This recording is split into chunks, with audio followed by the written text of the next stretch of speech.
Makahulugan ang mensahe ni Kim Chu, tungkol sa pagdiriwang niya ng Pasko ngayong 2025 kasama ng pamilya. Sa kanyang Instagram post ngayong December 26, 2025 ay makikita na kasama ni Kim si Twinkle at ang mga anak nito sa pagbisita sa kanyang store sa mall ang The Little Bunny Bags Business sa Cebu.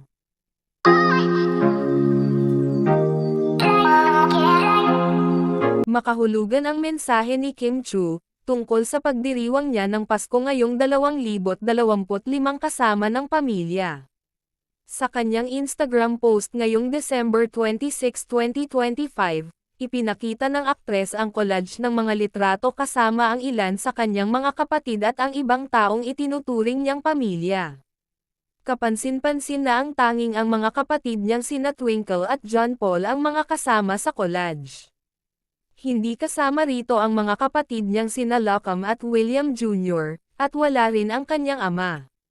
Makikitang kasama naman sa collage ang ilan sa mga malapit niyang kaibigan at katrabaho.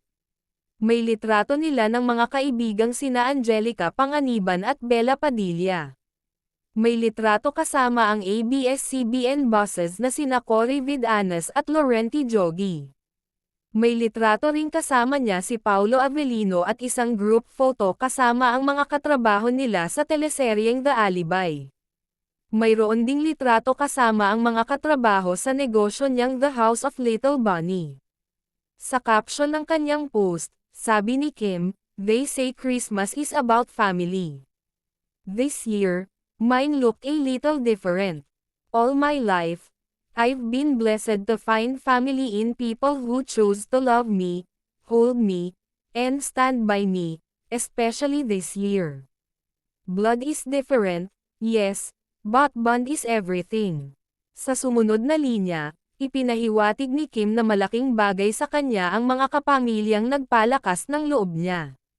"These photos are just a part of the many souls who lifted me up. Not everyone fit in the frame, but every single one of you lives in my heart. As Christmas is still being celebrated somewhere in the world, I just want to say thank you, for the gift of presents. For the laughter, the patience, the understanding, and the love. Wishing everyone peace and love as we welcome 2026. Merry Christmas!" Bago nagtapos ang taon, isiniwalat ni Kim ang matinding hidwaan sa pagitan niya at ng panganay na kapatid na si Lockham.